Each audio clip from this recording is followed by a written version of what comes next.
پاش ئەوەی قەزاکە خراژی ڕێوشوێنێکی توندی تەندروستی و کارگێڕیەوە و چاوەڕێ دەکرا دەیان کەس تووشی ڤایرۆسی کۆرۆنا بوو بن، بەڵام ڕەوشەکە پێچەوانە بوویەوە و بەرپرسانی تەندروستی دەربەندیخان چاکبوونەوەی تەواوی توشبووانی ڤایرۆسەکەیان ڕاگەیاند و کەرەنتینەی گومان لێکراوانیشان هەڵگرت. ئێمە لە دەربەندیخان نزیکەی 33 توشببوومان هەبوو لە شارەکە، ئەو 33 کەسێک کە هەڵگری ڤایرۆسەکە بوون دوای وەرگرتنی چارەسەر لە نەخۆشخانەکان گەڕانەوە ماڵی خۆیان و باری تەندروستی خۆیان و خانەوەدەکانیان جێگیرە و ئەڵکی بەرکەوتەی ئەو حاڵەتە پۆزیتیڤانی کە هەمان بووە تێستیان لێوەرگیراوە و تێستەکانیان نێگەتیڤ بوون و ئەتوانم لێرەوە ئەوەش بڵێم کە دەربەندیخان وەکو شارێکی کەرەنتینەکرا و ئاماژەی پێکرا ئەوەش لە دوای ئەوەی کە مدەی کەرەنتینەکردنی ئەو کەسانی کە توشبوو بوون و بەرکەوتە بوون ئەوانیش مدەکەیان تەواو کرد. ئەتوانم ئێستا بڵێم دەربەندیخانیش وەکو هەر شارێکی تری هەرێمی کوردستان ئەتوانرێت تەعاملی لەگەڵا بکرێت. ئێمە مدەی کەرەنتینەکردنی خۆمانمان تەواو کردووە و وەزئی شار تا ڕادێکی زۆر باش کۆنترۆڵ و ئارام و جێگیرە و حاڵەتی توشبووی نوێی تۆمارکراومان نییە. ڕاگەیاندنی سەرکەوتن بەسەر ڤایرۆسی کۆرۆنا لە قەزای دەربەندیخان لە کاتێکدایە کە کارکردن لە نەخۆشخانەی تایبەت بە توشبووانی کۆرۆنا لە قەزاکە بەردەوامە. بەڕێوەبەری تەندروستی دەربەندیخانیش دەڵێت ئەو نەخۆشخانەیە دوای کۆرۆناش بەکاری دەهێنن و بۆشاییەکی باشیان بۆ پڕ دەکاتەوە.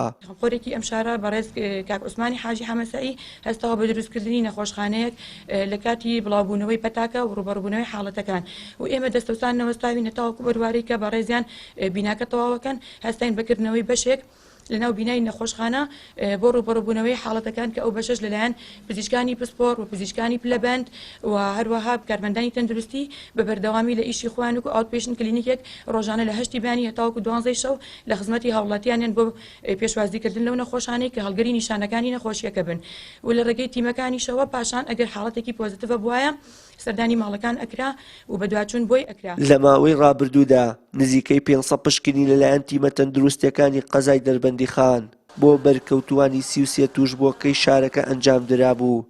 ئەنجامی سەرجەمیشیان بە نێگەتیڤ گەڕابووەوە.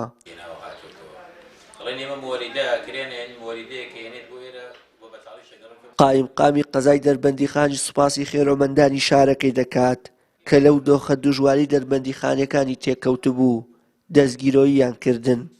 بەڵێ من لە نەخۆشخانەکەەوە دەست پێکەم. نەخۆشخانەکە لە سەرەتای بڵاوبوونەوەی ڤایرۆسی کۆرۆنا خۆبەخشێک لە شاری دەربەندیخان بە ناوی کاک عوسمانی حاجی حەمەسەعید پەیوەندی پێوە کردم وتی من ئامادەم.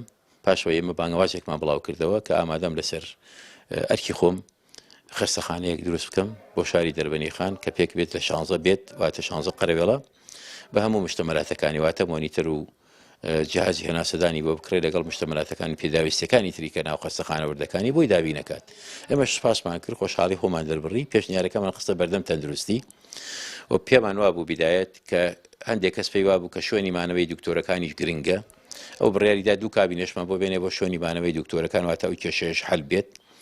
لە دواترا کە کەیسی کۆرۆنا لە دەربەندیخانە تۆزێ گەورەتر بوو تەشەنەی کرد تەندروستی سلێمانی خۆیان داوایان لەو بەڕێزە کرد کە وەکو ئیشەکەی کردو قاعەیەکی زیاتریشمان بۆ دروستکات بۆ 15 کە بشێواتە 31 قەرەوێڵە بەڵام هەر قاعەیەک بێ دواتر خۆیان ئەوان ئامادەکاری تیاکەن و بەشبەشێکن لە حاڵەتێکە ئەگەر هات و توشبوونمان زۆر بوو ئەو قاعەیە بەکاربێنین.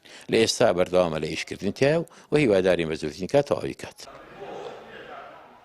ئەنجومەنی دەربەندیخانی کۆمەڵی ئیسلامی بە هاوکاری دەستگای خێرخوازی بەخشین ڕۆڵێکی باشیان لە هاوکاریکردنی خێزانە هەژار و کەم دەرامەتەکان بینی و بەشە خۆراکی بۆ دابینکردن. بەڵام تا ئێستا تەندروستی دەربەندیخان لە چاوەڕوانی حکومەتدایە بۆ دابینکردنی ئامێری PCR. تا ئێستا حکومەت ئەو تاکە بەڵێنی کە داوێتی بە شارەکە جێبەجێ نەکردووە.